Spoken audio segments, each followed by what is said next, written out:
Good evening, everyone.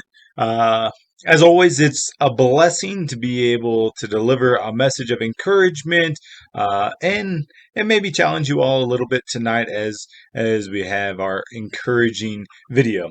So there's a disagreement in the Condos household, and it's that these little birds are either cute and fuzzy, as my wife says, or as I say, hideous and disgusting. Uh, Either way, they are perched above the door outside the church, so I get to walk by them probably at a minimum 4 times a day.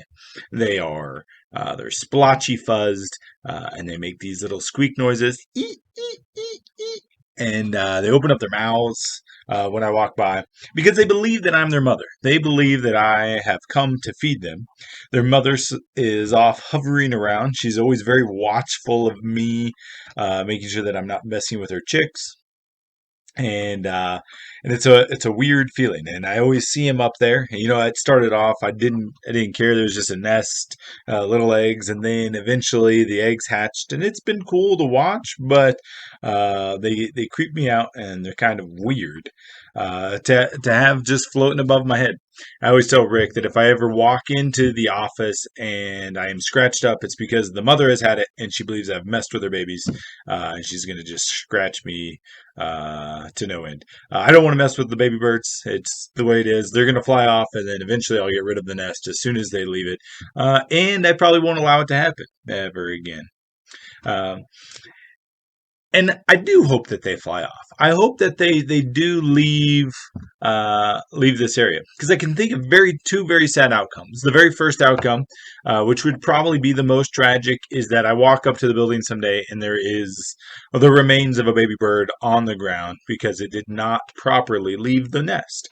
And just falls off and doesn't fly the way that it should. And that would be very tragic, although I don't think it would last long. There are a lot of cats and some road runners in the area. Believe I believe it would meet its end fairly quick.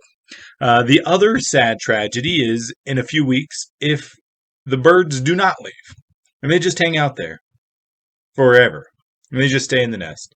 I feel like this would cause me to try to encourage them to leave the nest, but I think it's very natural for birds to want to leave. It's very natural for all animals and creatures to want to leave the nest.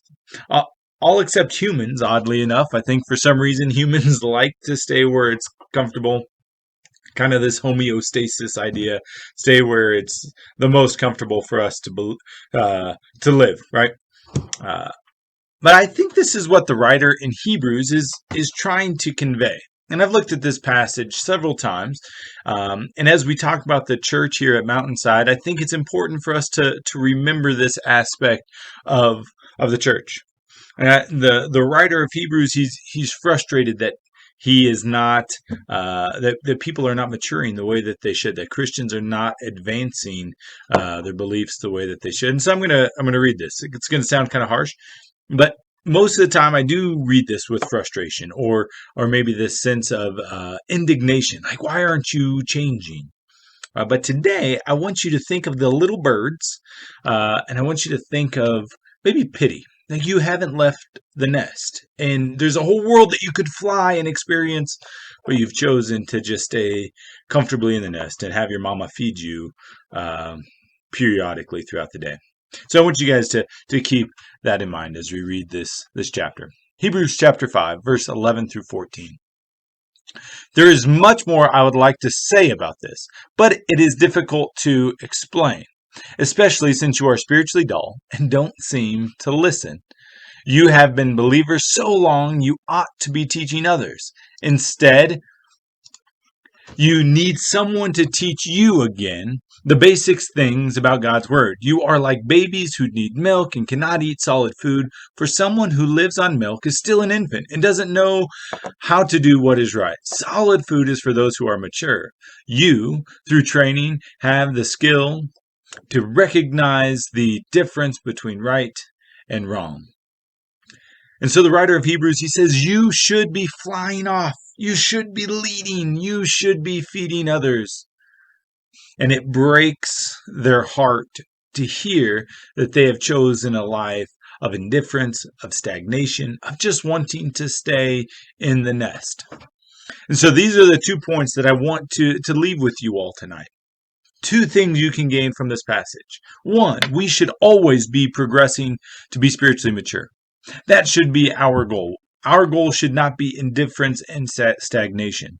Our goal should be growth, maturation, moving towards the next phase. And then once you've achieved that phase, you should be teaching others. The writer of Hebrews says it plainly. You should be teaching, and yet they are not. And so sometimes we want to hold back. Maybe we're just confident in ourselves, and I just want to take care of me. But I think God's plan for his church is that we help others, a part of the body, right? We should be always helping those to mature around us. So if you are not in either position, find a way to do that. Find a way to grow in maturation, maturity level. You don't have to be a Bible scholar to teach what you know in your heart, right? The simplest thing is Jesus Christ and him crucified. And then you can build off of that, but be willing to share that in at least a little area of your life. And the next phase is if you haven't even progressed to that level of teaching, find a way to leave the nest. Find a way to grow to that next level. Whatever you believe your next level is, don't choose to just be stuck at home in the nest. Choose to grow, to fly away. So with that, I say good night. God bless. Have a good one.